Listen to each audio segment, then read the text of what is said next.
दोस्तों, वो जो हिंदू धर्म व संस्कृति के बारे में नकारात्मकता फैलाते रहते हैं, मेरा यह वीडियो ऐसे लोगों के मुंह पर तमाचा के समान है।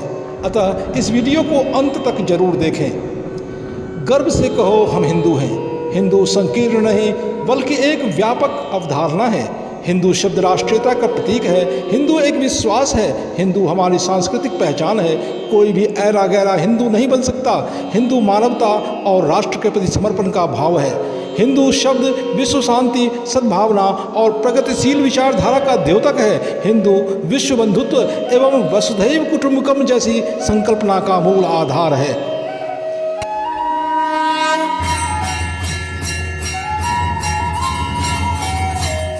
दोस्तों नमस्कार, मैं प्रदीप झा, आप सभी का मेरे इस दिव्य नॉलेज चैनल में स्वागत है। आगे का वर्णन जानने से पहले आप सभी से रिक्वेस्ट है कि आप इस वीडियो को लाइक व शेयर करें तथा चैनल को सब्सक्राइब कर बेल आइकन जरूर दबाएं। हिंदू कौन है?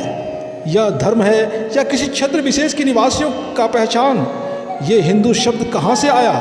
इसका अर्थ क्या होता है? ये सारी बातें हमारे चारों तरफ घूमती रहती है और हम कन्फ्यूजन का शिकार हो जाते हैं, पर इसकी सही मायनों में व्याख्या नहीं हो पाती, क्योंकि सभी अपने अपने सोच और सुविधा के अनुसार इसको परिभाषित करने की कोशिश करते हैं। दोस्तों, मैं पूरे गारंटी के साथ कह सकता हूँ कि ये वीडियो देखने के बाद आपके मन से हिंदू शब्द के प्रति सारे संशय दूर हो जाएंगे। आप तो जानते ही हैं कि विश्व का सबसे प्राचीन और सबसे अच्छा धर्म सनातन हिंदू धर्म ही है। दोस्तों, आपका भी सीना गर्व से चौड़ा हो जाएगा जब आपको गूगल सर्च में भी यही पता लगेगा कि विश्व का सबसे उन्नत एवं अच्छा धर्म सनातन हिंदू धर्म ही है। चाहे दुनिया कुछ भी कह ले, पर सच तो सच ही है। इसे न दबाया जा सकता है और न मिटाया ही जा सकता है। हमें इतिहास में यही बताया गया कि हिंदू शब्द विदेशियों की देन है। खासकर अरब के मुसलमानों ने इस शब्द का प्रयोग सिंधु नदी एवं आसपास के क्षेत्रों में रहने वाले लोगों को नीचा दिखाने के लिए करना शुरू किया। पर सच्चाई क्या है?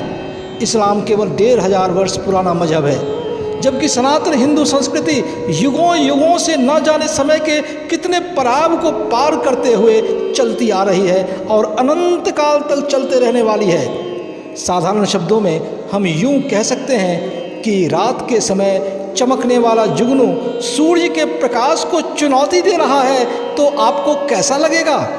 दोस्तों, सच्चा इतिहास वो नहीं जो हमें आज तक पढ़ाया गया है या बताया जा रहा है।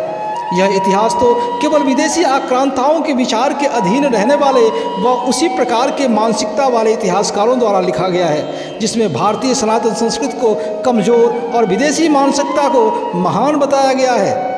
पर लाख कोशिशों के बावजूद भी सनातन हिंदू संस्कृति रूपी अविरल धारा को रोका ना जा सका। हिंदू शब्द का प्रयोग हजारों वर्ष पहले वैदिक काल से ही किया जा रहा है।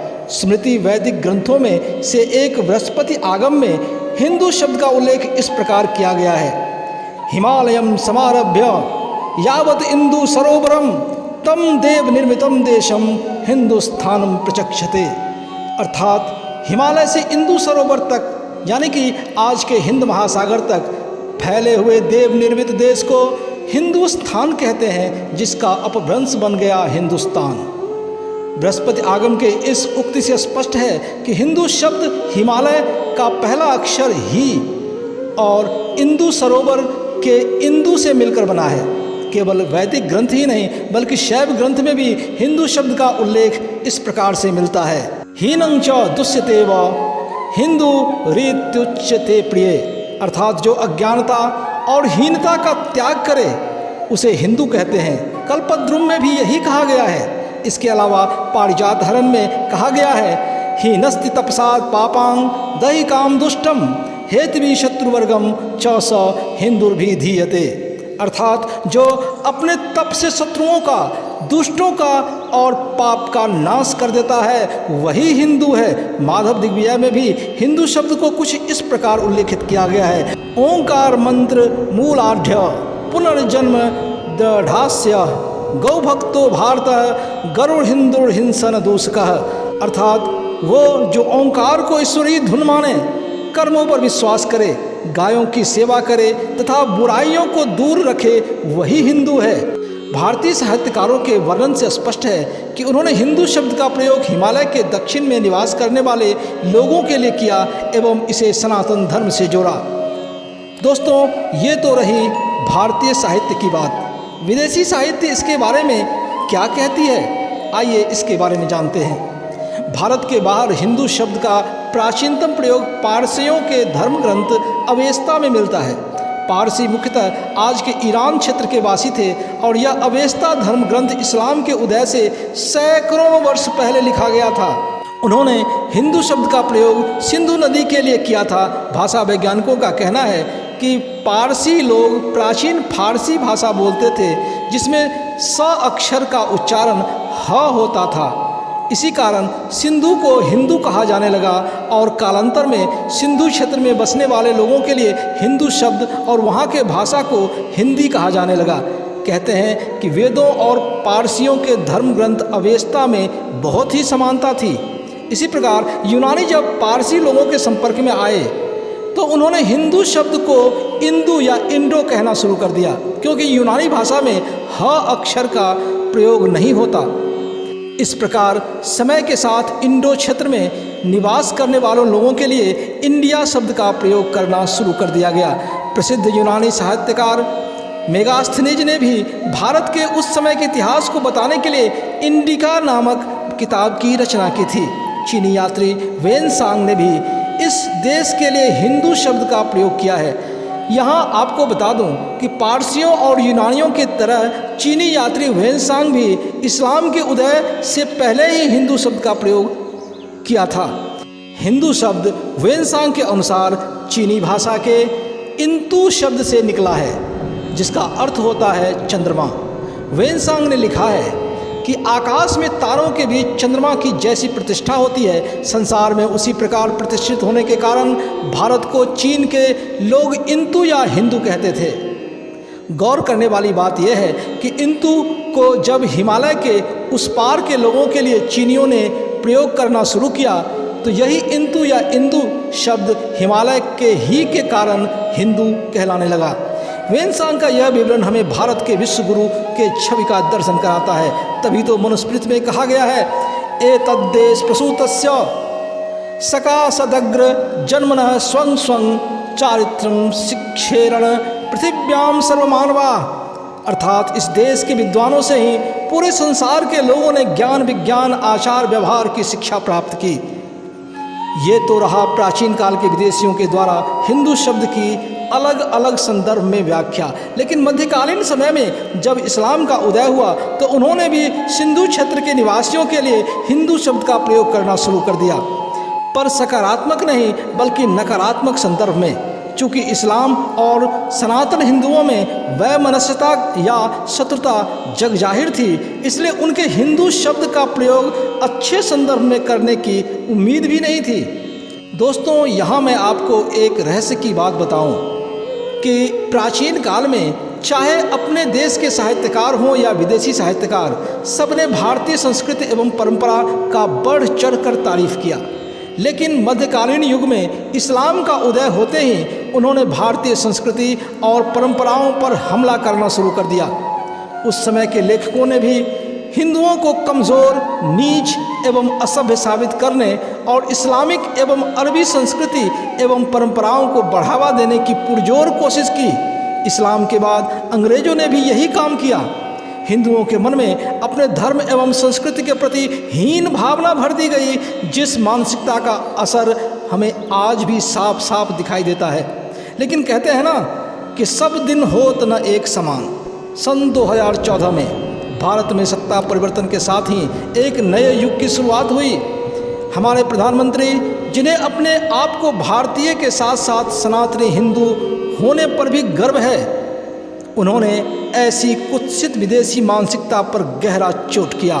उन्होंने प्राचीन भारत के विश्वगुरु के छवि को दुनिया में प्रचारित और प्रसारित किया। साथ ही हमारे अंदर पैदा हुई अपने हिंदू संस्कृति के प्रति हीन भावना के मानसिकता को भी निकाल फेंका। इसीलिए आज हर सनातनी हिंदू जागरूक हो गया है और अपने सांस्कृतिक विरासत के प्रति गर्व करने लगा है। अब वे समझने लगे हैं कि सनातन हिंदू समाज में फैले जाति पाति एवं अन्य कुरीतियाँ इस्लामिक शासकों और अंग्रेज़ों की द्वारा उन पर थोपी गई है।